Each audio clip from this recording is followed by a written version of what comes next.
Hey everybody, it's Gussied Up. I hope that you are somewhere nearby your cell phone and have a moment to spare. I'm about to do a 420 tarot reading and I would love to have you join me.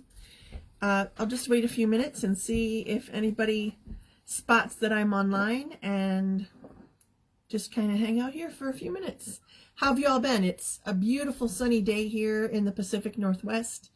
Grim has been working on the bus rather diligently. Our refrigerator arrived today, which is really good news.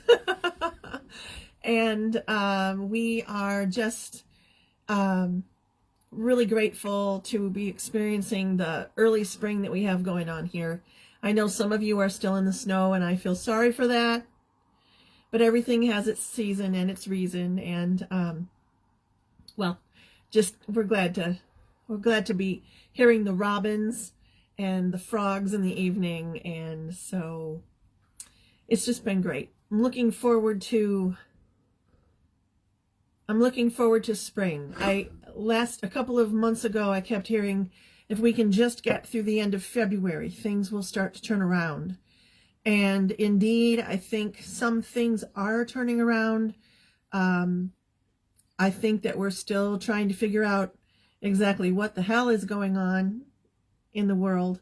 But I do feel that this change about us, this change that's just kind of on the horizon, is getting closer, or rather we're getting closer to it. So, yeah. Hey, Graham, could I have some of that? Yes, like, share. Oh, yes, thank you. What did you say? Like, share. Graham says, remind them to like and share if they will.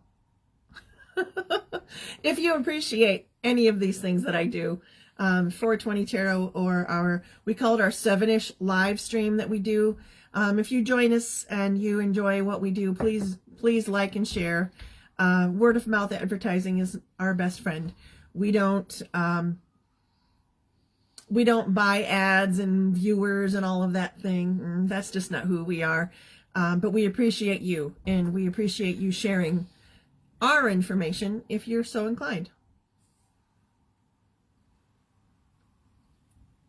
I offer readings to people one-on-one, and that comes in various forms and fashions.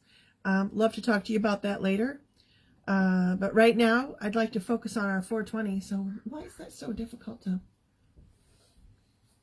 It is a very well-rolled hash joint that came highly recommended for your 420. Wow. Yeah, sometimes we have people that recommend different strains. It's legal here in Washington State, so you know, we could kind of try around different places, and we got a lot of support from our local weed shops. This is called Sitka Ice Premium Half Melt Bubble Hash and Flour Bubble Joints. Well, it's pretty good. I like it. I'm not coughing. Okay.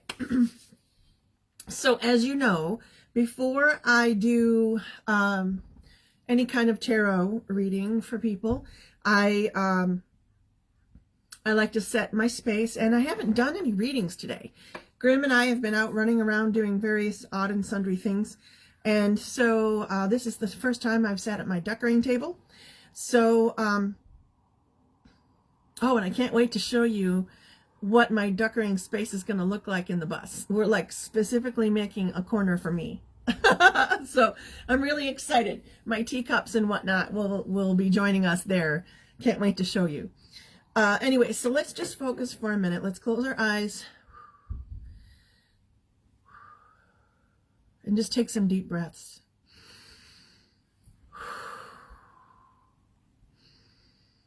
Today, we don't need to unwind any energy at this time of the day right now. We are here gathered in this space and this time. We are surrounded by beings, energies, entities that love us and support us. We call upon our divine guidance, our Mother, Father, God, Goddess connection. We call upon our past lives, higher selves. spirit guides, beloved animal guides that have crossed over before us, members of our family that have fur, fins. I know a lot of people right now are feeling, and the topic has been going around, that the veil is thin, and it is. It's thinner than it's ever been in this human era's existence. This is kind of a new one. It's very, very thin. And yes, it does have to do somewhat with the COVID deaths that are occurring, whether they be COVID related or not. You know how that story goes. We're not sure, but there have been a large number of people leaving the earth recently. And also, I just want to remind you that we're in the process of an awakening, or some people call it ascension. Some people call it, Grim and I call it, vibrational energy shift. We're increasing our vibrational energy. All of us, you know, we all vibrate at a certain energy anyways. Our different cells all function independent of one another, yet together. And so here we are, learning to readjust as the earth changes its density. We are learning to reconnect to the earth. We're learning to remember who we are and where we've been. And if you follow me at all, you've heard me say that 2021 is the time to look back at our past lives and integrate the knowledge that we've lost. Now, that isn't necessarily something that you do consciously. There's a lot of this work that's being done while we're sleeping. So if you are the type of person that right now is saying, wow, my dreams are really vivid and I can't quite even, figure out sometimes when I first wake up what's reality and what's not. I've heard that a lot recently. So I just want you to know that you're not alone there. There are a lot of people experiencing that. And it's because when I talk about the veil, I used to really think about it being kind of a misty film between our world and the realms beyond ours. And it has always been an undulating thing. It moves and changes with the seasons. That's why if you're a witch with any salt, you know that you usually say that during Samhain, the veil is thinnest at that time of the year, that we can connect with our ancestors more easily at that time of the year. It's right before the time that our part of the world goes dark for the winter months and hibernates and gets quiet, goes inward. That's when we do our shadow work. But here we are on the other side right now, ready to emerge out of this, ready to emerge into the springtime, ready to come out into the light again, back into the sunlight. And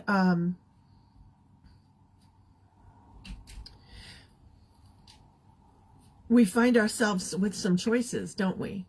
The card that I pulled for today, it's the card, I was shuffling this new, I think I told you guys I received Lenormand deck, the fairy tale deck. I believe that maybe Kat said it was one of her favorites. But one of the cards fell out. Now, I like to shuffle 7 times before I actually draw a card. And I was in the process of doing that when this card decided that it would definitely pop out and let me know that it needed to be addressed. And it is the Gentleman card in this fairy tale deck. It's a simple little card to show you what it looks like. And what I'm here to remind you about today, it's just kind of a simple message, and I'll try to keep it simple, even though my phone keeps slipping and I'm looking like my head's getting cut off, but that's okay. That's another lifetime. That's another lifetime. We can talk about that later.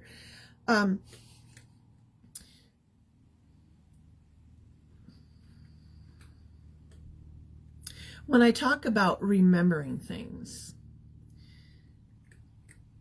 part of what I want to address with that is to remind you that even though we were told that fairy tales weren't real, that fairy tales were for children, that fairy tales were made up nonsense stories, something about those brothers Grimm or Hans Christian Andersen or something like that, who knows? but they're stories that have been passed down generation from generation and generation. A lot of those stories have been lost. A lot of them have been just because entire generations of clans have been wiped out through the centuries. I'm about to sneeze. Just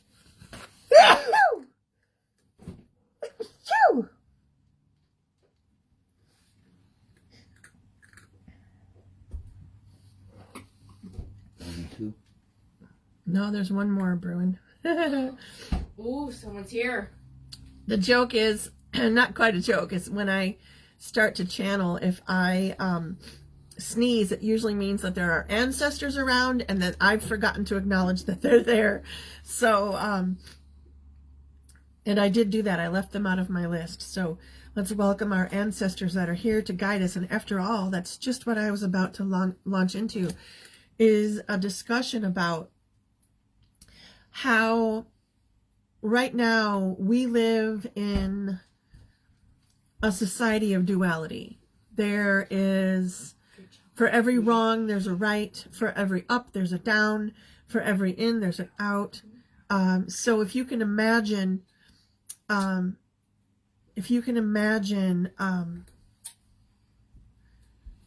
just a moment. It's highly distracting.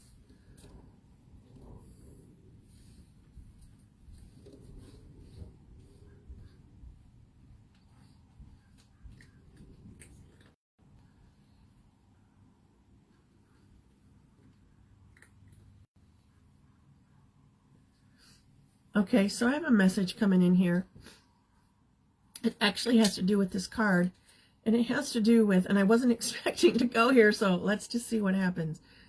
It has to do with remembering that fairy tales were at one point real. At one point, the legend, the lore that we now know in a lot of our famous fairy tales, and you know, the ones that we've lost that are no longer part of our history because they've stopped being told, unfortunately. But a lot of those trace back to a time or a story or a person or a region of land known for certain things or certain types of people. There's so much more history to our earth than we have been taught or that we actually even know. It's not really like anybody's been keeping things from us necessarily, although there is some of that. But I also feel that we've just been kind of sleeping blindly. And now we are waking up to this new us. What we're finding, though, when we do this shadow work, is just like that old fairy tale, Beauty and the Beast. If you remember, Beast, when he's in that form, he basically lives an unhappy, anguished life because he is in his, I guess you would say, negative aspect, or his, on the outside, he doesn't conform, he doesn't fit in, he's outwardly repulsive, evidently, to people and to himself mostly, right? And then he transforms with love. He transforms into the person that he's meant to be, the prince that he is supposed to be. He is, a lot of our fairy tales talk about this type of transformation from, one type of being into another type altogether. Sometimes it's the peasant boy who turns into the handsome prince. Sometimes it's a frog that transforms. And all of these situations I'm talking about are addressing our sacred masculine. They're addressing the sacred masculine. They're talking about transforming from a harder or more difficult version of oneself into a more, I don't want to say pleasant or appealing because that's not really quite what it is, but holistic, maybe, but certainly a more genteel form of themselves. And I think right now we are right on the cusp of that happening in our society today.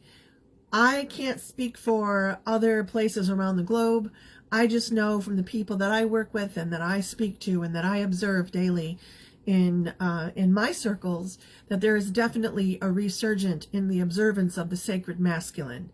And in order to be able to do that, we all have to be able to look at our bitter sides, our beast sides. We have to be able to look at not just the things that happened to us, for us, those traumas that we've talked about, those shadow boxes on the shelf. Those were things that, left indelible marks on our souls, they left little notches, and our egos rushed in to try to protect us. And we still respond to those. I just talked to someone the other day. I said, every time that someone says that to you and it triggers you, you are suddenly 7 years old again. And the person that is sitting there having the argument is no longer a 34-year-old woman, but a 7-year-old woman, because the trigger took you back to that 7-year-old response. That person, that 7-year-old that was trying to protect themselves. The ego set out to do the right thing. The ego is still a good thing. We just need to reassure it that it's okay to unpack these boxes and let that negative energy sweep away so we can welcome in good, new, holistic, as Graham said, energy.